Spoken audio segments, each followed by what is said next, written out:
What if I told you that you've actually never learned anything from any video game? What would your reaction be? Would you even believe it? Many people say that video games are only for entertainment and a way of passing time, and they believe games have no actual content. Well, this idea is actually interesting. You see, they are kinda correct.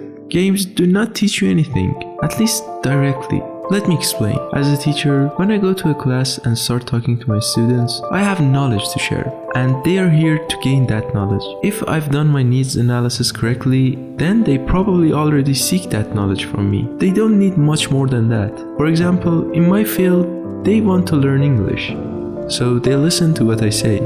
I can be creative and use various techniques to make it easier for them to understand. But in most scenarios, I directly transfer my knowledge to them. Now, imagine a game trying to do what I do in a classroom, directly attempting to teach you something, just straightforward studying. Would it be as interesting as it is right now? I would imagine it would feel like trying to nail a plastic nail onto a brick wall. Not very smart or doable. But here's the interesting part. How do games still manage to teach us stuff, if not directly? How do they achieve this? Hello, apparently I'm lucky. And to answer this question, we need to delve into the concept of form in cinema. In cinema, form refers to how filmmakers use different elements like lighting, editing, and sound to tell a story and evoke emotions. It's like a secret language that makes movies more than just moving pictures. Imagine it as the magical recipe that turns a bunch of scenes into a thrilling adventure or a heartwarming love story. Like, look at this famous scene from the Stanley Kubrick's The Shining. That transfer of feeling using revolutionary camera angles and other techniques is kind of what form is.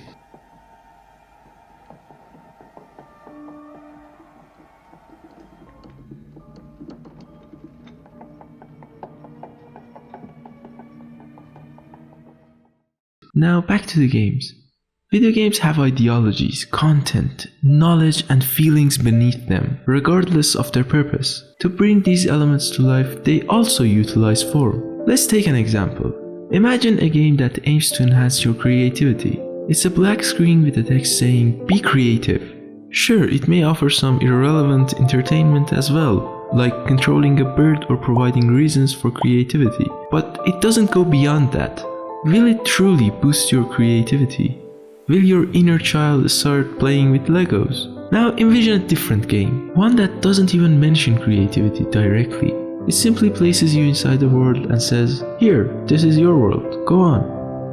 In this environment, you'll start exploring, understanding, and because there's genuine room for creativity, you'll connect different elements of the game together and begin building and being creative with it. That's a perfect video game form right there. Don't act as if you don't know it. You've always felt the form. That's why you continue playing games. It's not just about the story. It goes beyond that. A game with perfect story and content can turn into absolute garbage if it fails to evoke emotions in you. Take for example Red Dead Redemption 2.